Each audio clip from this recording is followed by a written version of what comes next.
హాయర్స్ welcome to our channel. ఆంధ్రప్రదేశ్లో ప్రమాదం పొంచి ఉంది, అక్కడికి వెళ్ళొద్దు అని చెప్పేసి నెదర్లాండ్ గవర్నమెంట్ అక్కడి పౌరులకు చెప్పిందని చెప్పేసి ఒక వార్త వైరల్ అవుతుంది. దీన్ని వైసీపీ వాళ్ళు కూడా విస్తృతంగా ప్రచారం చేస్తున్నారు. మరి ఈ వార్తలో నిజమెంతుంది? నిజంగా అసలు ఆంధ్రప్రదేశ్లో అంత ప్రమాదం ఏం పొంచి ఉంది? ఈ వార్తని ఈ విధంగా సర్క్యులేట్ చేస్తుంది ఎవరు? సో ఇప్పుడు ఇదే అంశం మీద డిస్కస్ చేయడానికి ప్రజెంట్ మనతో పాటు జగదేవ్ గారు సీనియర్ జర్నలిస్ట్ ఉన్నారు. వారితో ఒకసారి మాట్లాడదాం. సార్ నమస్కారం. సార్ నెదర్లాండ్ అంటే ఏపీకి వెళ్ళొద్దని వాళ్ళ పౌరులకు చెప్పినట్టుగా ఒక వార్త సోషల్ మీడియాలో వైరల్ అవుతుంది సార్. మరి అంత ప్రమాదం ఏపీలో ఎందుకు పొంచి ఉంది? అసలు నెదర్లాండ్ ఎందుకు చెప్పింది? మరి దీన్ని ఇంత సర్క్యులేట్ చేస్తుంది ఎవరంటారు సార్? ఇలాంటి గాలి వార్తలు ఇమీడియట్గా స్ప్రెడ్ అవుతుంటాయి. వాస్తవానికి ఏ కంట్రీ తీసుకున్నా, ఏ దేశం తీసుకున్నా ఆ దేశము బయట టూరిస్టులని ఆకట్టుకునే విధంగా టూరిస్ట్ ప్యాకేజీలు కానీ, టూరిస్టులు విజిట్ చేయాల్సిన స్పాట్ గురించి కానీ, లేదంటే పలానా ప్రదేశాలకు వెళ్ళేటప్పుడు ఒంటరిగా వెళ్ళకండి, లేదంటే పలానా ప్రదేశాలు ఈ టైంలోనే సరైన సమయం. ఇప్పుడు అమర్నాథ్ యాత్ర ఉంది, అది ఖచ్చితంగా ఆల్మోస్ట్ ఆల్ మన జూన్ 29 నుంచి రేపు ఆగస్టు 16-17 వరకు ఉంది అది. సో ఒక 45 డేస్ పాటు ఉంటుంది. బట్ జూన్ 29 కన్నా ముందే అక్కడ మొత్తం రోడ్ని క్లియర్ చేయడము, అక్కడ వెళ్ళి ఫస్ట్ అసలు లింగం ఏర్పడిందా లేదా, అక్కడ ముందు దాన్ని ఎవరైతే చేస్తారో వంశపారంపరంగా పూజలు ఉంటారో వాళ్ళు చూడ ఇవన్నీ చేస్తారు. చేసినప్పుడు లైన్ క్లియరెన్స్ అని చేసుకుంటారు. చేసినప్పుడు గవర్నమెంట్ కూడా దానికి ఆ యాత్రకి ధైర్యంగా ఉండేవాళ్ళు, ఆరోగ్యం సక్రమంగా ఉండేవాళ్ళు, రకలాంటి అటాక్స్ జరుగుతాయన్నా కూడా పట్టించుకోకుండా ముందుకు వెళ్ళేవాళ్ళు, అటువంటి వాళ్ళు వెళ్ళడానికి అర్హులు అన్నట్టుగా కొన్ని నియమ నిబంధనలు పెట్టి పంపిస్తూ ఉంటుంది.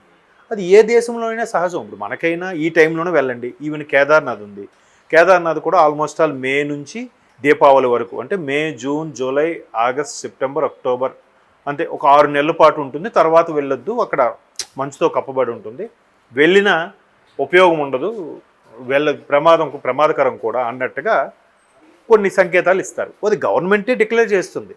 ఆ ఈవెన్ మ్యాప్ పాయింట్లో కూడా ఇవి క్రిటికల్ పొజిషన్స్, ఇవి సేఫ్ జోన్స్ అని ఒక ఇస్తుంది. సో అలాగ ఇచ్చినప్పుడు మన దగ్గర కూడా కొన్ని అటవీ ప్రాంతాలు ఉన్నాయి. లేదా ఇప్పుడు మొన్న రీసెంట్గా ఒక ఎగ్జాంపుల్ కూడా మీకు చదివాను ఎక్కడో. ఇప్పుడు అండమాన్ నికోబార్ దీవులకి అక్కడ ఉన్న ఒక దగ్గర ఒక 40-50 దీవులు ఉన్నాయంట, చిన్న చిత్తగా అన్నీ కలిపి. సో వాటిల్లో ఒక దీవిలో సుమారుగా ఒక 300 మంది ట్రైబల్స్ జీవిస్తున్నారు. వాళ్ళకి బయట ప్రపంచంతో సంబంధం లేదు. బట్ అది ఆల్రెడీ గవర్నమెంట్ డిక్లేర్ చేసింది. అండమాన్ నికోబార్ కూడా, అండమాన్ దీవులు కూడా మన భారత భూభాగంలో భాగమే కదా అవి, కాకపోతే కేంద్రపాలిత ప్రాంతం. కాకపోతే అక్కడికి వెళ్ళొద్దు, వెళ్తే వాళ్ళు చంపుకు తినేస్తారు లేదా వాళ్ళు చంపేస్తారు అని ఒక మ్యాప్ పాయింట్లో కూడా ఇస్తుంది, వికీపీడియాలో కూడా మెన్షన్ చేస్తుంది క్లియర్గా. సో అట్లాగా కొన్ని ఆంధ్రప్రదేశ్ సంబంధించినవి కూడా ఏఓబి అంటారు, ఆంధ్ర ఒరిస్సా బార్డర్, అటువంటివి కానీ, లేదంటే శ్రీశైలం అడవుల్లో కూడా. మీకు శ్రీశైలం అడవులు ఉంటే గుర్తొచ్చింది, ఒక 10 years బ్యాక్ 12 years బ్యాక్ ఒక టీం ఇలాగే శ్రీశైలం అడవులో కూంబింగ్కు దాని మామూలుగా ట్రెక్కింగ్ టైప్లో వెళ్ళారట. వెళ్తే ఇంకా కొంత దూరం లేక రూట్ మర్చిపోయారు. మొబైల్ ఫోన్స్ అన్నీ స్విచ్ ఆఫ్ అయిపోయాయి, ఛార్జింగ్ లేదు, ఎటు వెళ్ళారో తెలియదు. చాలా దట్టమైన లోపలికి వెళ్ళిపోయారంట. అటు పైగా ఏవి ఎయిర్లో వెళ్ళేవి కూడా ఏవి లేవు. సో చాలా ఇబ్బందులు పడి, నేను చదివిన ఆర్టికల్లో ఎలా ఉందంటే వాళ్ళ గురించి దగ్గర 14 మంది ఎంతమందో తప్పారంట. వాళ్ళు నానా కష్టాలు పడి ఏది పడితే తిని ఏది పడితే తాగి సుమారుగా ఒక 9 రోజులు 9 రోజుల తర్వాత ఒక సిగ్నల్ పాయింట్, ఒక చిన్న గ్రామం ఏదో కొనుక్కొని మొత్తానికి రాగలిగారు. ఈలోగా కొన్ని దగ్గరలో వాటర్ లేకపోతే, అంటే మరి నిజమా అతిశయోక్తిగా రాశారో తెలియదు కానీ, యూరిన్ పోసి క్లాత్లో పోసి పిండి దాన్నే వడగట్టి తాగాల్సిన పరిస్థితి కూడా వచ్చిందంట. అంత క్రిటికల్ అయిపోయింది వాళ్ళకి వాటర్ కూడా దొరక్క. సో బట్ ప్రాణాలు కాపాడుకోవాలి కాబట్టి, సో వాళ్ళకి ధైర్యంతో మొత్తం చేశారు. అలాగా కొన్ని క్రిటికల్ పొజిషన్ ఉంటే వెళ్ళకూడదని మెన్షన్ చేస్తుంది.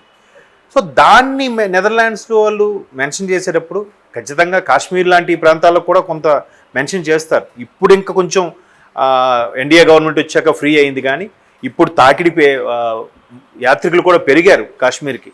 లేకపోతే అంతకుముందు ఉండేవారు కదా, ఎందుకంటే ఎప్పుడు కర్ఫ్యూ విధించేవారో తెలియదు, ఎప్పుడే ఉండేదో కూడా తెలియదు. సో అటువంటి నేపథ్యంలో జాగ్రత్తగా వెళ్ళాలి, ఉండాలి, ఇక్కడ కొంచెం రిస్కీ ప్లేసెస్ అని మెన్షన్ చేసి ఉంటాయి. సో అట్లాంటివి మెన్షన్ చేసినప్పుడు అక్కడ నెదర్లాండ్స్ అంటే డచ్ వాళ్ళు అనుకుంటా, పుస్తకాల్లో రాసేవారు కదా. ఆ నెదర్లాండ్స్ వాళ్ళు కూడా వాళ్ళ పౌరులకి బాబు మీరు ఇక్కడికి వెళ్ళొచ్చు, ఇక్కడికి వెళ్ళకూడదు, ఇక్కడికి వెళ్తే బాగుంటుంది, అక్కడ ఉండే టూరిజం ప్యాకేజ్ కూడా చెప్తారు కదా. సో అట్లా చెప్పుంటారు. చెప్పినప్పుడు ఆంధ్రప్రదేశ్లో ఈ ఏఓబి ప్రాంతం కానీ లేదా శ్రీశైలం అడవుల్లో కొంత ప్రాంతం కానీ ఏమైనా మెన్షన్ చేస్తుండొచ్చు. దాన్ని ప్రభుత్వం అంటే గట్టిన వాళ్ళు, ప్రభుత్వంకి ఏదైతే అభివృద్ధి కోసమో పెట్టుబడుల కోసమో ప్రస్తుత ప్రభుత్వం కూటమి ప్రభుత్వం ఎంత ప్రయత్నం చేస్తుంది, ఈ ప్రయత్నాన్ని తిప్పికొట్టాలి, ఆంధ్రప్రదేశ్ని బదనాం చేయాలనే ఉద్దేశంతో కొంతమంది పని కట్టుకొని ఈ విధంగా బ్యాడ్ ప్రోపగాండా చేస్తున్నారు. ఆ బ్యాడ్ ప్రోపగాండా చేయడం వల్ల ఏమవుతుందంటే ఆంధ్రప్రదేశ్కి వెళ్ళకూడదు, రిస్కీ ఓదే, అది ఊరికి జనరల్గా నిజం పెదవి దాటేలోపు అబద్ధం ఊరు దాటేస్తుందంట. సో ఈ బ్యాడ్ న్యూస్ అని బయటకు వెళ్ళిపోయే ఉండే ఛాన్సెస్ ఉన్నాయి. కాబట్టి ఇది ఖచ్చితంగా ప్రస్తుత కూటమి ప్రభుత్వానికి బ్యాడ్గా చేయాలంటే ఇంకేముంది, ఖచ్చితంగా ప్రతిపక్ష హోదా లేని ఒక ప్రతిపక్షం ఉంది వైసీపీ. సో వాళ్ళే చేస్తున్నారేమో అని ఒక అనుమానం. దానికి కొన్ని కోట్లు ఖర్చు పెట్టి కూడా పబ్లిసిటీ చేస్తున్నారన్నట్టు కూడా వార్తలు వినిపిస్తున్నాయి.